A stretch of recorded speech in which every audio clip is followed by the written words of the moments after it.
Hai Jagoan Energi, kembali lagi di podcast Energy Drink. Kali ini dengan saya, masih Tayu Cindy, atau kalian semua bisa manggil saya Ayu. Dalam episode Energy Drink kali ini, kami akan mengundang Ibu Ida Nuryatin Vinahari. Ibu Ida ini merupakan Direktur Panas Bumi Kementerian Energi dan Sumber Daya Mineral atau ESDM. Selamat datang Ibu Ida. Terima kasih sekali telah menerima undangan kami untuk hadir di podcast Energy Drink di tengah kesibukannya, Bu. Ya, terima kasih kepada Purnomo Yusgiantoro Center yang telah memberi kesempatan kepada saya untuk ada di acara podcast Energy Drink. Terima kasih. Ya Bu, sama-sama. Nah, dari background beliau saja ini sudah jelas ya, kira-kira topik apa yang akan kita bahas dalam episode podcast kali ini, yaitu panas bumi atau geotermal. Oke, langsung saja. Mungkin masih banyak yang belum terlalu mengenal mengenai sebenarnya apa itu panas bumi atau geotermal. Nah, ini langsung kita mulai aja pembahasannya. Kita mulai pertanyaan dari yang paling dasar dulu ya, Bu. Jadi supaya nanti semua pendengar ini satu frame. Jadi apa sih Bu yang sebenarnya dimaksud dengan panas bumi atau geotermal ini? Dan kemudian apa kelebihan sumber energi panas bumi ini jika kita bandingkan dengan jenis energi lainnya, Bu? Ya, terima kasih atas pertanyaannya. Energi panas bumi adalah sumber energi panas yang terkandung di dalam air panas, uap air, serta batuan bersama dengan mineral ikutan dan juga gas lainnya yang secara genetik tidak dapat dipisahkan dalam suatu sistem panas bumi. Jadi energi panas yang terkandung di dalam perut bumi dan pada umumnya berasosiasi dengan keberadaan gunung api, di mana air yang bersumber diantaranya dari air hujan akan meresap ke dalam batuan di dalam tanah hingga mencapai batuan reservoir yang umumnya pada kedalaman 2000 meter atau 2 kilometer. Air ini kemudian terpanaskan oleh magma yang menjadi sumber panas utama sehingga berubah menjadi air panas atau uap panas. Itulah yang energi panas bumi. Nah, kemudian apa sih kelebihan dari sumber energi panas bumi ini gitu ya dibandingkan dengan jenis energi lainnya? Energi panas bumi itu merupakan sumber energi bersih, ramah lingkungan dan juga terbarukan. Sifatnya stabil, tidak intermittent dan juga tidak tergantung dengan stok bahan bakar seperti bahan bakar fosil dan juga bebas dari risiko kenaikan harga bahan bakar seperti bahan bakar fosil ya. Kalau kita ketahui kalau bahan bakar fosil sangat berfluktuasi harganya. Kemudian tidak tergantung dari cuaca maupun ketersediaan fasilitas pengangkutan dan bongkar muat dalam pasokan bahan bakar karena memang ngambilnya di dalam bumi, ngambil energinya itu melalui pengeboran. Dan juga untuk energi panas bumi ini tidak memerlukan lahan yang luas dibandingkan energi terbarukan lainnya. Itu mungkin kelebihannya dari energi panas bumi. Nah, yang saya baca nih Bu, sumber energi panas bumi kan sebenarnya pemanfaatannya bisa dibagi menjadi dua ya Bu, direct use dan indirect use. Nah, apakah kita tuh sudah ada peraturan yang mengatur kedua jenis pemanfaatan panas bumi ini? Karena kan sangat berbeda, Bu. Dan kalau saya sendiri sebenarnya lebih sering mendengar panas bumi sebagai sumber listrik. Tetapi untuk penggunaan direct use itu masih jarang sekali saya dengar itu. Apakah memang di Indonesia masih seperti itu atau memang saya aja Bu yang memang masih jarang mendengar untuk penggunaan direct use di Indonesia ini, Bu? Ya, oke. Untuk pemanfaatan panas bumi memang ada dua ya pemanfaatannya. Secara tidak langsung dan secara langsung. Nah, kalau secara tidak langsung itu dimanfaatkan untuk pembangkit listrik. Nah, kalau yang pemanfaatan langsung dimanfaatkan misalnya untuk pemandian air panas dan sebagainya. Nah, kita ini sudah punya Undang-Undang Panas Bumi, Undang-Undang Nomor 21 Tahun 2014, yang merupakan landasan hukum utama di dalam pengembangan panas bumi di Indonesia. Di dalam hal pemanfaatan energi panas bumi untuk pembangkit listrik, regulasinya lebih detail dijelaskan ada peraturan pemerintah nomor 7 tahun 2017 tentang panas bumi untuk pemanfaatan tidak langsung yang tadi saya sampaikan untuk pembangkit listrik. Kemudian Kemudian adik-adik dan juga teman-teman semua sering mendengar ya, kita punya undang-undang terbaru, Undang-Undang Cipta Kerja gitu ya. Pada saat ini kita kan sudah punya Undang-Undang Nomor 11 Tahun 2020 tentang Cipta Kerja, di mana di dalamnya itu juga mengatur perubahan beberapa pasal yang terkait dengan panas bumi. Jadi Undang-Undang yang Nomor 21 2014 itu ada sebagian pasal-pasalnya yang memang direvisi di dalam Undang-Undang Cipta Kerja untuk pemanfaatan tidak langsung ini yang sebelumnya tertuang di dalam Undang-Undang 21 2014, di mana revisinya itu hanya terkait dengan perubahan nomenklatur dari yang pertama izin panas bumi, kita katakan IPB, menjadi perizinan berusaha di bidang panas bumi. Itu yang terkait dengan pembangkit tenaga listrik ya, yang pemanfaatan tidak langsungnya. Nah, kemudian di dalam Undang-Undang Cipta Kerja ini juga mengatur panas bumi untuk pemanfaatan langsung, direct use tadi. Dari Undang-Undang Cipta Kerja ini kita ngomongnya kan Undang-Undang CK ya, diturunkan dalam bentuk rancangan peraturan pemerintah tentang NSPK, norma, standar, prosedur, dan kriteria, di mana NSPK ini merupakan aturan ataukah ketentuan yang menjadi pedoman bagi pemerintah ataupun pemerintah daerah di dalam melaksanakan kegiatan pengusahaan panas bumi untuk pemanfaatan langsung. Jadi untuk pemanfaatan langsung ini kita baru punya Undang-Undang CK ini, dituangkan dalam Undang-Undang CK Cipta Kerja, kemudian ada turunannya nanti yang namanya peraturan pemerintah yang sekarang kita lagi susun. Mudah-mudahan memang segera terbit sih, targetnya sih arahan dari Kementerian Kemenko Perekonomian kalau bisa Desember sudah selesai gitu ya. Di mana pemanfaatan langsung ini dilakukannya untuk pariwisata, untuk agrobisnis, industri, dan juga kegiatan lain yang menggunakan panas bumi untuk pemanfaatan langsung. Yang tadi sudah saya sampaikan, misalnya untuk pemandian air panas, budidaya jamur, budidaya kentang, pengeringan kopra, pengeringan teh, proses produksi gula aren, penghilangan minyak akar wangi, dan sebagainya. Ini yang peluang-peluang yang memang bisa dimanfaatkan. Pemanfaatan langsung panas bumi ini masih sangat memungkinkan untuk dapat dikembangkan lebih lanjut. Itu mungkin yang terkait dengan pemanfaatan langsung.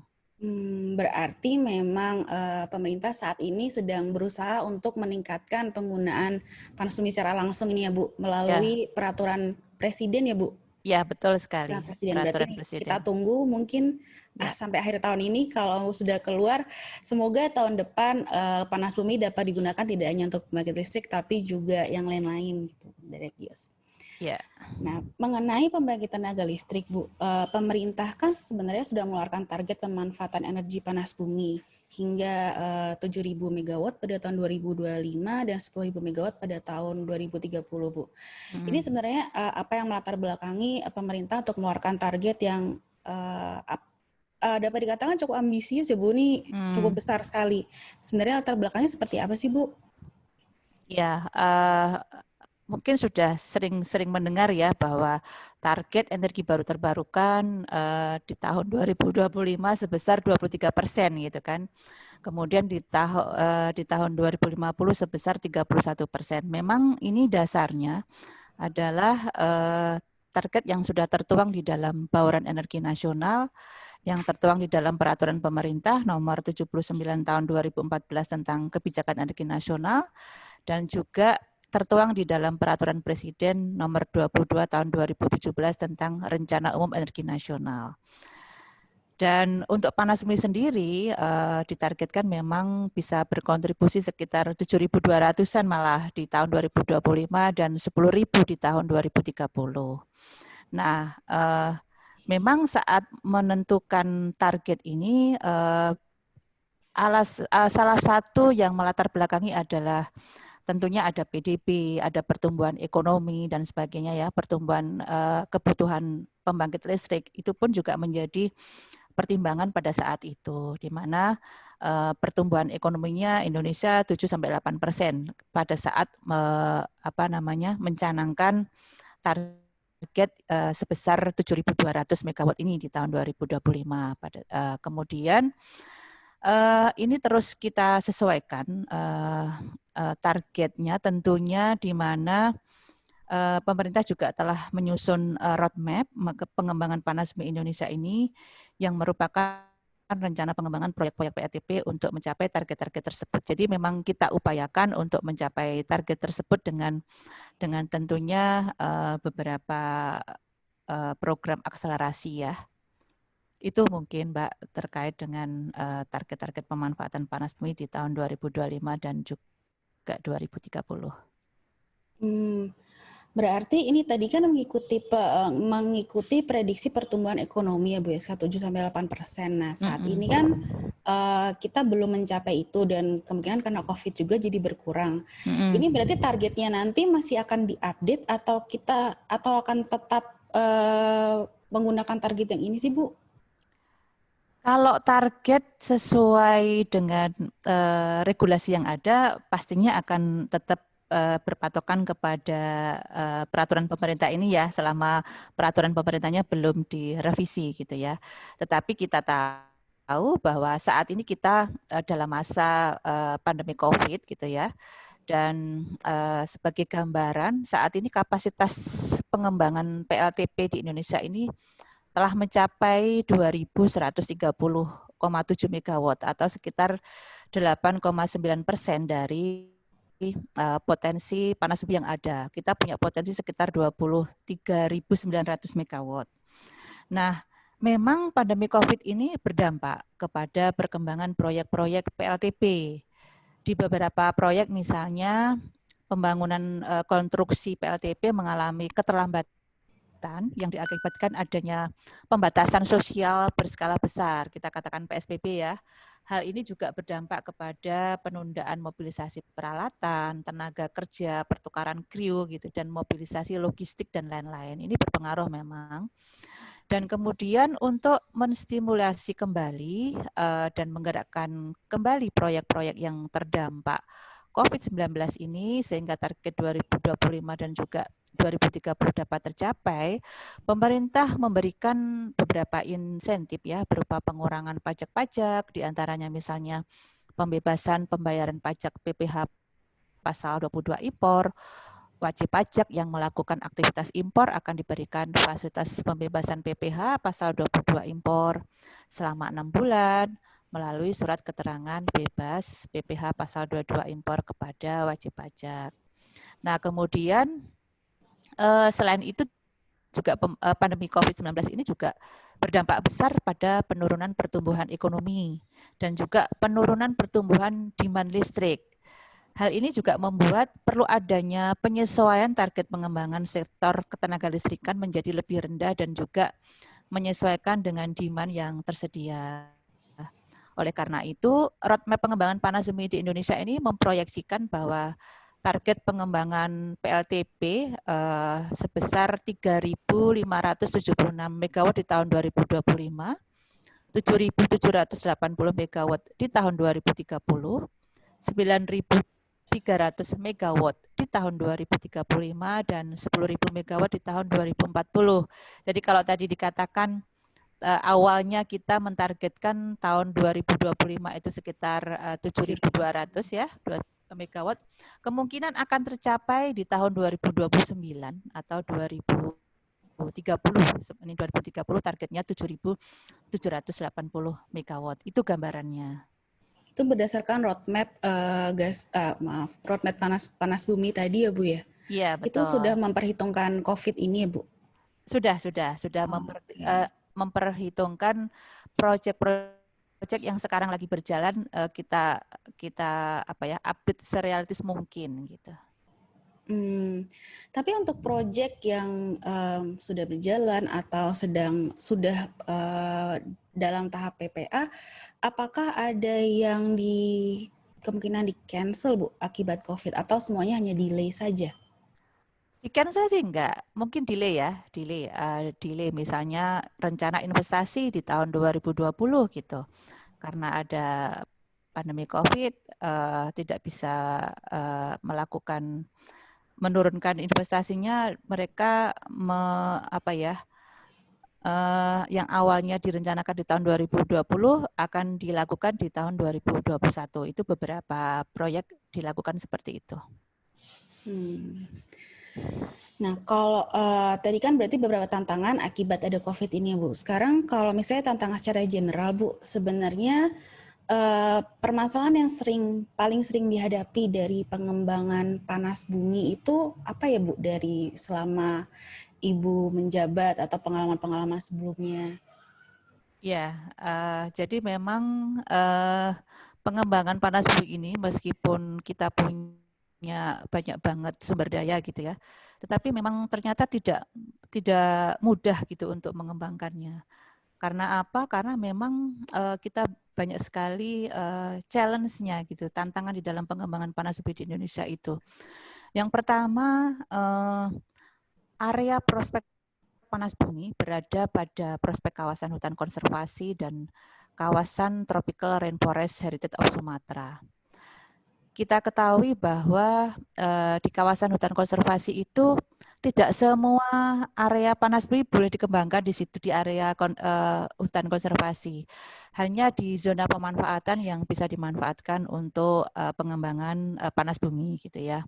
Itu yang pertama. Kemudian dari sumber daya panas bumi yang ada, khususnya di wilayah Sumatera, kita tuh punya sumber daya sekitar 9 ribuan megawatt di Sumatera itu, dan 25%-nya berada di kawasan Tropical Rainforest Heritage of Sumatera, di mana kita ini kan Indonesia termasuk di kawasan Tropical Rainforest Heritage of Sumatera ini, dan di dalam aturan UNESCO-nya tidak boleh saat ini mengembangkan panas bumi di kawasan TRHS ini, Tropical Rainforest Heritage of Sumatera itu, karena dianggap panas bumi adalah pertambangan, sehingga memang tidak diperbolehkan. Tetapi memang kita sedang melakukan penyelesaian juga untuk isu pengembangan proyek PLTP di kawasan TRHS ini, dan baru mencapai kesepakatan internal pemerintah kita di Februari 2020.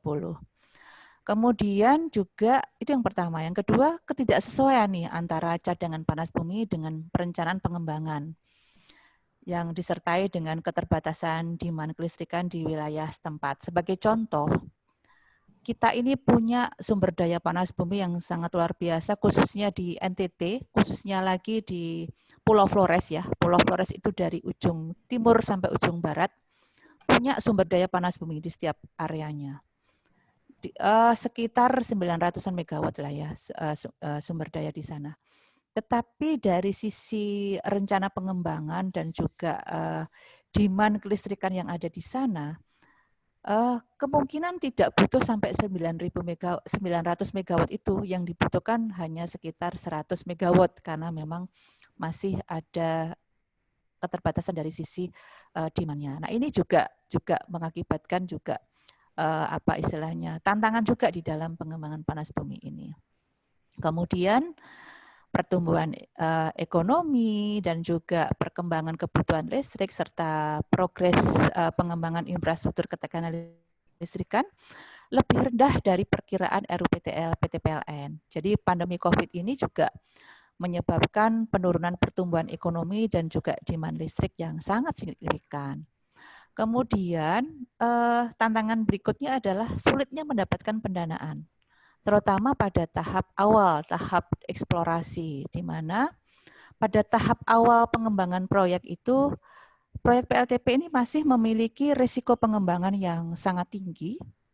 Hal ini membuat proyek PLTP itu sulit mendapatkan pendanaan dari lembaga keuangan. Jadi risiko di awal itulah yang memang biasanya ditanggung sendiri oleh pengembang, dan mereka lender itu biasanya akan memberikan pendanaan setelah mereka si pengembang ini melakukan tahapan eksplorasi.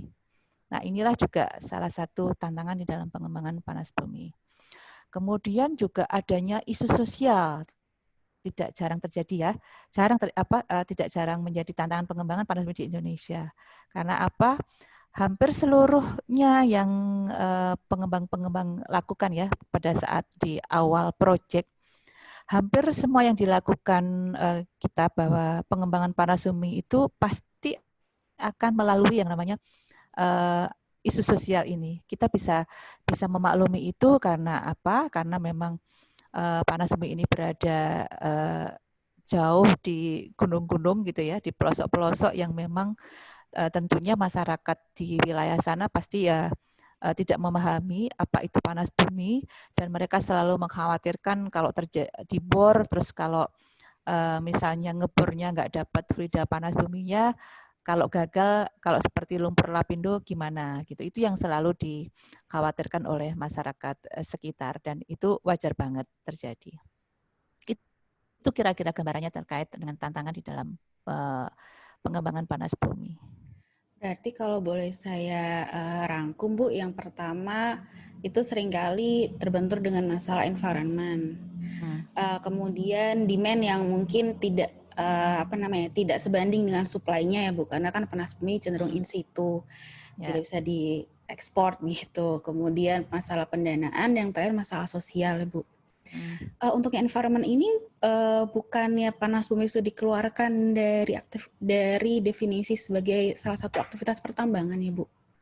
Betul. Secara undang-undang sudah itu ya, tetapi memang pada saat Indonesia masuk di dalam kawasan itu ya, TRHS, memang itu kan tahun 2004 ya, 2004 kita sudah masuk di situ, di mana di dalam aturan UNESCO-nya itu masih menyatakan bahwa panas bumi merupakan pertambangan gitu ya. Sementara undang-undang kita di Undang-Undang 21 2014 ya tidak mengatakan bahwa panas bumi merupakan pertambangan. Itu yang terjadi.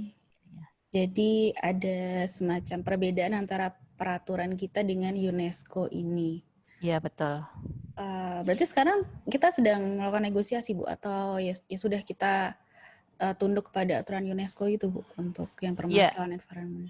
Ya, ini kita lakukan apa istilahnya, kajian ya dengan teman-teman di KLHK, solusinya seperti apa. Kemudian tadi kan yang permasalahan environment sudah, kemudian untuk masalah demand kemungkinan tidak banyak ya Bu yang bisa kita lakukan. Nah, masalah pendanaan nih Bu, pemerintah kira-kira apakah menyediakan solusi Bu untuk permasalahan sulitnya mendapatkan dana ini, selain insentif-insentif misalnya pengurangan pajak dan lain-lain itu Bu? Ya, salah satu program akselerasi pengembangan panas bumi yang kita tahu bahwa tadi sudah saya sampaikan bahwa isunya kan isu pendanaan di tahap awal gitu ya, sulitnya mendapatkan pendanaan. Nah, kemudian kenapa sulit mendapatkan pendanaan? Karena risiko di tahap awal memang sangat tinggi. Artinya orang melakukan pengeboran panas bumi bisa dapat fluida, bisa enggak gitu kan ininya. Nah, kemudian upaya-upaya apa, akselerasi apa yang dilakukan oleh pemerintah gitu ya. Pemerintah mencoba untuk mengambil sebagian risiko itu. Jadi mengambil risiko bersama-sama gitu ya. Di mana pemerintah melakukan mempunyai program eksplorasi panas bumi oleh pemerintah yang didanai menggunakan APBN. Jadi kita mulai di tahun 2020 ini, kemudian kita mentargetkan sampai 2024 total ada 20 wilayah kerja panas bumi, 20 WKP yang akan kita lakukan eksplorasi pengeboran.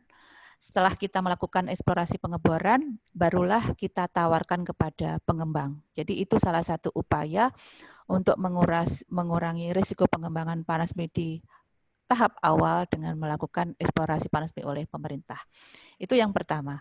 Kemudian yang kedua, akselerasi yang dilakukan lagi dengan sulitnya mendapat pendanaan ini, pemerintah juga menginisiasi yang namanya proyek infrastruktur sektor panas bumi, PISP kita katakan. Ini dikelola oleh PT SMI, di mana memang badan usaha terutama untuk yang sekarang ini memungkinkan adalah BUMN gitu ya, bisa mengajukan pendanaan ataukah pendanaan kepada PT SMI untuk melakukan tahapan eksplorasi ini. Ini upaya yang dilakukan oleh pemerintah, melakukan pemberian pinjaman kepada pengembang. Dan ada lagi nanti namanya GREM, Geothermal Resources Risk Mitigation-nya ya, itu juga sedang kita godok dengan World Bank. Itu juga salah satu de-risking yang kita gunakan untuk pengembangan panas bumi ini, merupakan insentif yang diberikan oleh pemerintah. Itu mungkin gambarannya. Ini hampir semuanya tapi berada di fase eksplorasi ya Bu? Ya, betul. Okay. Ya. Saya tertarik dengan yang tadi government exploration Bu. Itu berarti nanti idenya seperti ini ya Bu. Jadi government melakukan eksplorasi sehingga data geotermalnya akan lebih jelas, lebih baik bagi investor. Kemudian nanti investor bisa memilih mungkin lapangan-lapangan mana yang menarik buat mereka gitu ya Bu. Betul sekali. Jadi yang akan kita tawarkan itu yang akan ditawarkan kepada badan usaha ya memang sudah terbukti dari sisi resources-nya gitu ya. Itu yang akan kita lakukan. Karena apa? Karena ini akan berpengaruh kepada harga listrik dari panas bumi gitu ya. Kalau sebelum-sebelumnya pengembang menanggung sendiri risiko itu, kemudian butuh waktu sekian tahun, tentunya akan dikompensasi oleh pengembang kepada cost yang berdampak kepada harga listrik dari panas bumi. Nah, untuk mengurangi dan untuk meningkatkan competitiveness inilah juga yang dilakukan oleh pemerintah sehingga nanti harga listrik dari panas bumi ini juga semakin kompetitif gitu. Kalau dari ini Bu, dari sisi infrastruktur, itu selama ini sebenarnya yang membangun pemerintah atau dari investornya sih Bu untuk infrastruktur? Kan ada di gunung gitu Bu, jalannya dan infrastruktur lainnya. Investor, semuanya investor. Dan itu nanti dimasukkan ke perhitungan penjualan listriknya ya? Iya, betul.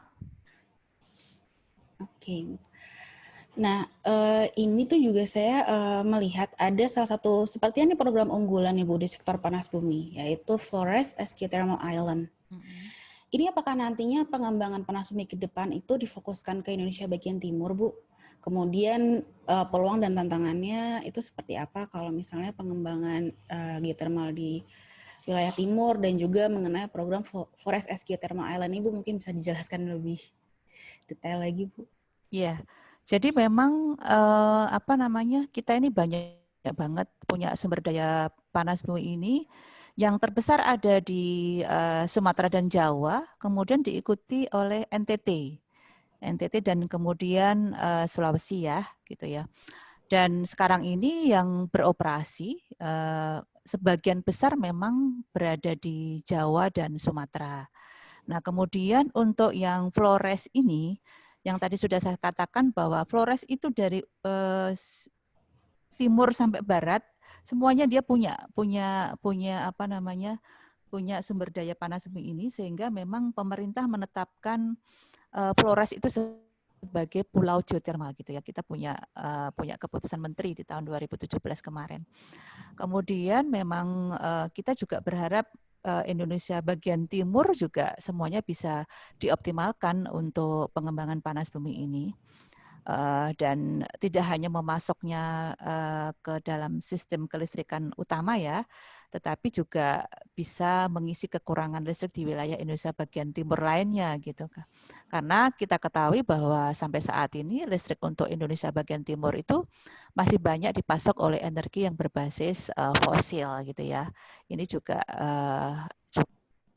kenyataannya seperti itu. Jadi mimpinya sih kita tahu ya kalau di Iceland itu kan hampir seluruhnya menggunakan geothermal gitu kan. Nah mimpinya di Flores nantinya suatu saat ya semuanya bisa di-generate dari sumber daya geothermal ini.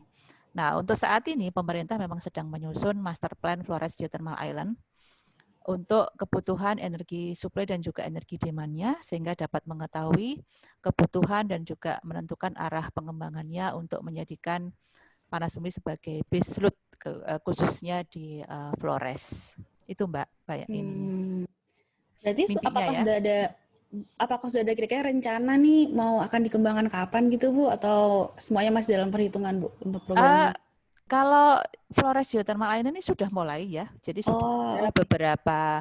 beberapa pengembang yang sedang mengerjakan proyeknya. Sekarang ini yang sudah ada di Sekoria ya, proyek Sekoria. Kemudian PT PLN juga sudah punya di Flores itu PLTP di sana. Tapi juga memang akan dikembangkan lebih jauh lagi. Nah, selanjutnya Bu, untuk khususnya nih untuk panas bumi ya Bu, seberapa besar sih Bu urgensi adanya RUU EBT Bu untuk meningkatkan investasi di panas bumi ini Bu menurut Ibu Ida? Oh, kalau RUU EBT mungkin nantinya tidak akan mengatur urusan panas bumi lagi ya. Jadi Ya, Bu. kalau panas bumi itu kan sudah punya undang-undang sendiri, Undang-Undang 21 2014. Kemudian kita sudah punya Undang-Undang Cipta Kerja. Jadi untuk panas bumi seluruhnya sudah terakomodir di dalam Undang-Undang 21 2014 dan juga Undang-Undang Cipta Kerja gitu ya. Tetapi untuk meningkatkan investasi di sektor panas bumi ini saat ini justru kita punya rancangan peraturan presiden yang terkait harga pembelian tenaga listrik oleh PT PLN ya untuk seluruh pembangkit listrik dari energi terbarukan. Jadi memang rancangan peraturan presiden ini untuk mengatur seluruh harga pembelian tenaga listrik oleh PLN tidak hanya untuk panas bumi tetapi untuk energi terbarukan lainnya seperti solar PV, kemudian angin, juga biomasa, biogas dan sebagainya. Di mana beberapa poin penting yang diatur di dalam peraturan presiden itu harga listriknya yang wajar dan juga terjangkau. Kemudian perjanjian jual beli listrik dengan PLN yang menarik dan bankable tentunya. Skema pengadaan proyek-proyek EBT-nya yang transparan, adil dan juga bankable. Kemudian kuota pengembangan EBT-nya per tahun yang ditetapkan oleh Menteri SDM dengan mengacu kepada target RUEN. Kemudian ada beberapa insentif dan kompensasi yang diberikan oleh pemerintah untuk pengembangan proyek energi terbarukan ini. Dan juga ada dukungan berbagai kementerian dan lembaga untuk pengembangan energi terbarukan. Jadi besar harapan kami agar peraturan presiden ini memang dapat meningkatkan investasi di sektor panas bumi, sehingga pengembangan panas bumi di Indonesia dapat dilakukan secara lebih menarik, kompetitif, dan juga berkelanjutan tentunya. Oh, jadi RUU EBT ini malah tidak terlalu akan berpengaruh kepada panas bumi ya Bu? Karena memang kita sudah punya undang-undang tersendiri. Memang untuk renewable yang lain belum ada undang-undang khususnya gitu ya. Gitu. Nah, mengenai tadi perpres harga EBT Bu, ini juga saya baru kemarin lusa gitu membaca berita bahwa perpres tersebut sudah sampai ke tangan presiden.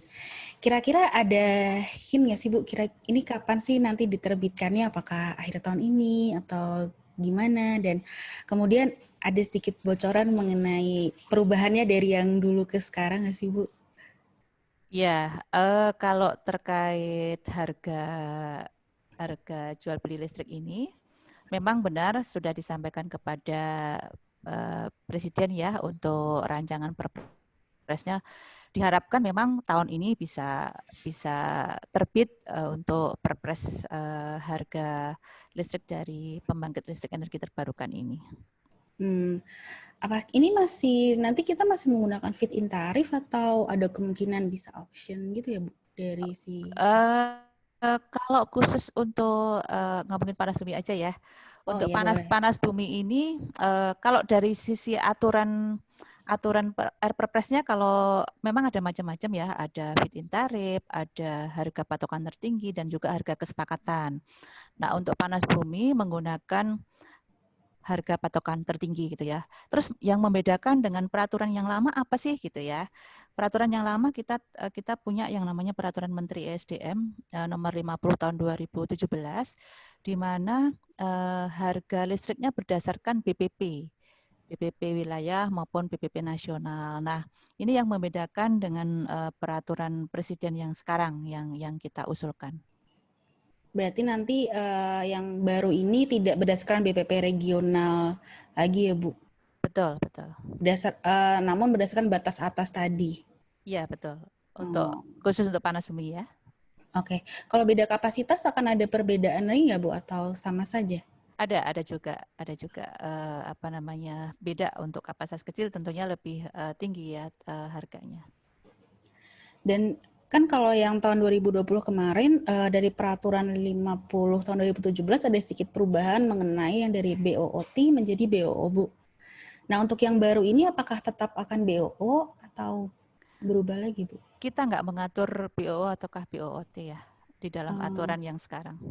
Oh begitu. Oke baik. Waktunya sudah mau habis ini, jadi terima kasih banyak Bu Ida atas waktunya. Semoga nanti Panas Bumi ke depannya penggunaan dapat dimaksimalkan potensinya, mengingat Indonesia memang memiliki potensi yang sangat besar di dunia. Amat sangat disayangkan nanti jika potensi yang besar itu tidak dapat dimanfaatkan dengan baik. Tadi juga kita sudah membahas berbagai permasalahan utama pengembangan panas bumi, yaitu mulai dari lingkungan, kemudian distribusi antara demand dan supply yang kemungkinan tidak sinkron karena memang geothermal itu sifatnya in situ, tidak bisa dibawa kemana-mana, sulit untuk diekspor kemana-mana. Kemudian ada permasalahan finansial dan yang terakhir juga masalah sosial. Hal ini menunjukkan bahwa tidak hanya pemerintah sebenarnya harus berperan, tapi kita juga semua harus sebenarnya ikut andil dalam pengembangan potensi panas bumi ini. Bisa melalui pengembangan teknologi, peningkatan kualitas SDM, dan juga kampanye-kampanye energi bersih. Nah, Jagoan Energi, sekian podcast episode kali ini. Jangan lupa untuk ikuti terus podcast kami, karena tiap bulan dan bahkan tiap minggu kami akan selalu ada update mengenai berita-berita dan juga isu sektor energi. Setiap Sabtu kami juga akan memberikan isu-isu energi selama 1 minggu terakhir dalam program Energi 24/7. Jadi buat kalian yang malas baca tapi mau selalu update tentang sektor energi, bisa sering-sering cek podcast kita. Untuk update kegiatan PYC gampang, tinggal follow sosial media kita, bisa Instagram, Facebook, LinkedIn, kita ada semua, dan thank you semua buat yang sudah mendengarkan sampai akhir, and see you on the next podcast. Dadah!